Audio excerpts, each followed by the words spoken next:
또 한 번 연예계에 안타까운 소식이 들려왔습니다. 이담 아나운서. 네, 가수 휘성 씨가 어제 갑자기 세상을 떠났다는 소식이 들려왔습니다. 네. 가수 휘성 씨는 2000년대 R&B를 대중화시킨 아티스트이기도 하고요. 네. 뭐 안 되나요라든지 또 다시 만난 날, 결혼까지 생각했어, 믿음이 굉장히 많은 히트곡을 남긴 가수입니다. 아마 모르신 분은 거의 없으실 거예요. 지금 시청자분들도. 네, 맞습니다. 네. 대중의 굉장히 많은 사랑을 받아왔기에 굉장히 많은 팬들이 황망해하고 있는 시간인데요. 네. 휘성 씨는 어제 오후 6시 29분쯤에 자택에서 심정지 상태로 발견이 됐습니다. 휘성 씨를 발견한 건 휘성 씨의 어머니였습니다. 네. 휘성 씨 측 관계자에 따르면 그제 중국에서 한국으로 들어왔다고 하고요. 어제 매니저를 만나기로 한 날이었기 때문에 전화를 했는데 연락이 안 돼서 바로 윗집에 사는 어머니께 연락을 했나 봅니다. 그래서 어머니가 내려가 봤는데 쓰러져 있는 휘성 씨를 발견을 한 겁니다. 현장에 소방당국이 출동을 해서 심폐소생술을 했고요. 응급조치를 했지만 끝내 사망 판정이 났습니다. 향년 43세로 세상을 떠났습니다. 중국에서 일을 마치고 귀국했다는 거예요. 그럼 중국에서 뭔가 일정이 있었다는 거예요. 미루어 짐작컨대. 그런데 집에 왔더니 이런 상황이 빚어진 거예요. 대체 무슨 일이 벌어진 걸까요? 전현 평론가님. 예, 경찰에서 현재 사망 원인이라던가 또 사망한 정확한 시각을 파악하기 위해서 다방면의 방법을 모색하고 있습니다. 다만 경찰과 소방당국이 휘성 씨를 발견했을 당시에 네. 휘성 씨가 아마 이미 사망한 지 상당히 시간이 흐른 것이 아니냐 이렇게 추측을 하고 있고요. 유서 여부라던가 이런 부분도 지금 정확하게 분석 중인데 네. 아직까지 다만 범죄의 가능성을 의심할 수 있는 즉 외부 침입 흔적이라던가 이런 것은 발견되지 않은 것으로 전해지고 있습니다. 다만 아직까지 단정 내리긴 어렵기 때문에 경찰에서는 제가 말씀드렸듯이 사망 원인 또 사망 시점을 철저히 지금 분석하려고 하고 있고요. 이와 동시에 휴대전화 분석도 할 예정이라고 합니다. 지금 안타까운 소식을 이제 접하고 나서 많은 분들이 충격에 빠지셨을 텐데, 우리 박성배 변호사님도 경찰 출신이시니까 지금 부검을 경찰이 하겠다는 거예요? 경찰이 자체 판단을 한 걸까? 이 부검은 혹시 유족들이 원하지 않으면 못하는 겁니까? 이 부검을 한다는 건 유족들이 부검을 해달라고 요청한 걸까요? 뭡니까? 통상 유족들이 먼저 나서서 부검을 요청하는 경우가 흔치는 않습니다. 범죄 혐의가 당장 보이지 않는다고 하더라도 사인의 일부라도 의문이 있는 경우, 즉 범죄와 무관함이 명백하지 않은 경우에는 수사기관은 적극적으로 부검에 나서기 마련입니다. 수사기관 입장에서는 변사자이기 때문인데 이 부검을 위해서는 법원이 발부하는 부검 영장이 필요합니다. 일종의 압수수색 영장이라 유가족들의 동의 여부를 불문하고 부검을 강행할 수 있습니다. 그렇지만 실무상으로는 사전에 부검 영장을 집행하기 이전에 유가족으로부터 동의를 받고 있고 법원도 영장을 발부할 때 사전에 유가족으로부터 동의를 받으라는 단서 조항을 삽입하기 마련입니다. 뭔가 외부 침입 흔적 등은 발견되지 않았지만 세간의 관심이 많다 보니 이 명쾌하게 뭔가 사인을 규명하기 위해서 국과수 부검도 진행하는 거 아닌가 이런 짐작을 해볼 수 있을 텐데, 지금 보세요. 김현희 평론가님. 이 소식을 접하는 시청자분들도 큰 충격일 텐데 유족분들의 마음이야 뭐 이로 말할 수 있겠습니까? 그러게 말입니다. 그 소식을 듣고도 저도 굉장히 충격적이었는데요. 뭐 가족들 입장에서는 정말 황망하기 이를 데 없지 않겠습니까? 이런 상황이기 때문에 현재 장례 절차가 일단 보류된 상황이라고 하는데 이것이 뭐 앞서서 말씀해 주신 이런 부검이나 뭐 이런 것보다는 지금 가족들의 상태가 너무나 극심한 충격에 쌓여 있기 때문이라고 하네요.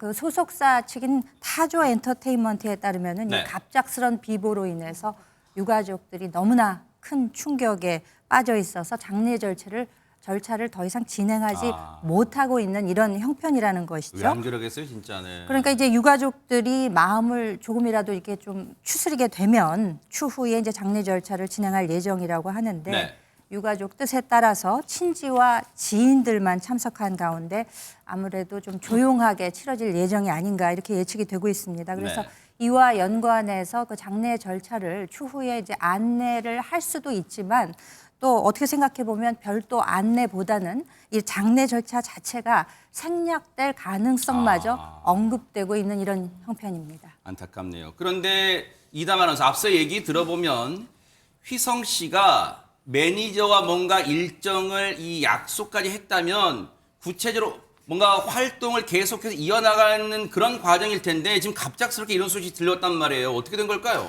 당장 나흘 뒤에 콘서트가 예정이 되어 있었습니다. 그래요? 동료 가수인 KCMC와 함께하는 콘서트가 예정이 되어 있었던 상황이었는데요. 휘성 씨 SNS만 봐도요. 그 콘서트에 대한 기대를 드러내는 게시물이 올라와 있었습니다. 다이어트 끝났다. 오는 15일에 보자라면서 메시지를 남겼는데 네. 15일에 콘서트를 하기로 했었거든요. 네. 이런 갑작스러운 사망 소식에 같이 콘서트를 하기로 했던 KCM 측도 굉장히 황망한 상태라고 전하면서 최종적으로는 콘서트를 일단 취소를 한 상태입니다. 네. 그리고 이건 합동 콘서트잖아요. 네. 근데 그 다음 주인 또 23일에는 단독 콘서트가 예정이 되어 있었던 모양입니다. 콘서트가 2개나 예정되어 있었던 거예요. 네, 그러면? 굉장히 활발하게 활동을 앞두고 있는 상황이었는데요. 네. 단독으로 진행할 콘서트 역시 당연히 취소가 됐습니다. 팬들도 굉장히 안타까워하고 있는 상황입니다. 그러다 보니까 세상에 콘서트가 예정된 것만 2개라는 거예요. 그만큼 뭔가 왕성하게 휘성 씨가 예전만큼 인기는 아니더라도 계속해서 가수로서 활동을 이어가겠다는 의지를 보인 건데 그러다 보니까 이 비보를 접한 많은 분들이 안타까워하시는 것 같아요. 박주 변호사님. 네, 맞습니다. 그 휘성 씨 최근에는 방송에서는 잘 볼 수 없었지만요. 지난해 신곡을 준비 중이라는 소식도 알렸고요. 또 방금 말씀하신 것처럼 이 꾸준히 공연을 해오면서 지속적으로 팬들과 만나왔습니다. 특히나 올해는 더 활발한 활동을 하겠다라는 입장을 밝혀서 사실은 이런 갑작스러운 이별에 이 팬들은 충격과 슬픔에 빠질 수밖에 없는데요. 그러니까요. 그런데 이런 안타까움을 죽음을 두고도 이런저런 말들이 지금 나오고 있습니다. 그러니까 이제 소속사가 이런 입장문을 발표하기도 했는데요. 네. 큰 충격과 슬픔에 빠진 유가족을 위해서 확인되지 않은 루머나 이 추측성 보도는 자제해 주시길 간곡히 부탁한다. 이런 입장문을 발표를 했습니다. 진짜 저는 이런 얘기 들을 때마다 우리나라의 네티즌이란 분들은 대부분이 정말 뭔가 선량하고 상식이 있는 분들이라고 믿고 싶습니다만 일부 정말 그놈의 손가락을 움직이는 악플을 다는 사람 이 와중에 루머가 나올 게 뭐가 있어요 지금 전현 평론가님? 그렇습니다. 사실 휘성 씨가 23년 차의 가수입니다. 히트곡도 워낙 많죠. 그런데 대중들이 과연 이런 유명인에게 사랑만 주는 것이 아니냐. 가끔은 우리가 댓글 테러라고 하죠. 악성 댓글로 심적인 고통을 주기도 합니다. 물론 휘성 씨가 법적으로 논란에 휩싸여서 그에 대해서 잘못을 한 적도 있죠. 지난 2021년 프로포폴 상습 투약 혐의, 즉 마약류 관리법 위반으로 인해서 징역 1년과 집행유예 2년을 선고받은 적이 있습니다. 네. 그런데요, 2023년부터는 이런 법적인 문제가 아니라 개인의 신상을 둘러싸고 온갖 추측성 보도, 루머, 심지어 신상을 공격하는 악성 댓글이 많았던 것으로 전해지고 있는데 예를 들면 휘성 씨가 SNS를 통해서 대중의 이런 따가운 시선에 대해서 심적인 고통을 호소한 바가 있습니다. 어떤 글이냐면요. 네. 어떻게 해야 살이 빠질까? 지방은 나에게 감옥과 같다라는 글을 올렸다라고 하는데 물론 연예인들이 자기 관리를 철저히 합니다만 이 정도 글을 올렸다는 것은 상당한 부담감을 드러낸 게 아니냐 이런 추측이 있고요. 이런 글을 올린 적도 있습니다. 장난식으로 메시지 보내면 진짜 속상하니까 동물원 원숭이한테 먹이 던지듯이 행동하지 마세요라고 세상에. 했는데요. 얼마나 마음의 고통이 심했고 그러니까요. 그래서는 경고성 글까지 올린 건 아니냐 이렇게 추론이 됩니다. 아니 근데 박성배 변호사님 이제 휘성 씨에 대한 이 부검 결과는 차분하게 국가수훈제 결과를 기다려보면 될 일인데 지금 이 얘기 나온 김에요. 저 못된 손가락을 놀리는 악플러들 지금 유족은 경황이 없으니까 지금 뭐 대응을 못한다고 하지만 나중에라도 혹시 이 못된 인간들 법적 처벌할 수는 없습니까? 이 악플 중에서는 명예훼손에 해당하는 부분도 있을 것이고 단순 모욕에 해당하는 부분도 있을 것으로 보입니다. 특히 명예훼손에 해당하는 부분은 굳이 당사자나 유가족이 수사를 촉구하지 않는다고 하더라도 사안이 중할 경우에는 경찰이 자체적으로 수사를 진행할 수 있습니다. 다만 모욕의 경우에는 친고죄이다 보니 유가족이 정식으로 수사 의뢰를 해야 수사가 개시되는 측면이 있는데 만약 사인 총합 결과를 바탕으로 극단적인 선택임을 전제로 이 악플이 영향을 미쳤다는 판단에 이른다면 경찰이 유가족의 수사 의뢰와 별개로 자체 수사에 나설 가능성을 배제하지 못할 것 같습니다. 참 뭔가 고통 없는 하늘나라에서 고희성 씨 영면하기를 기원하고요. 제발 이제 연예인에게 좀 가혹한 그 악플의 그 손동작은 좀 멈춰주길 제발 당부 드리겠습니다.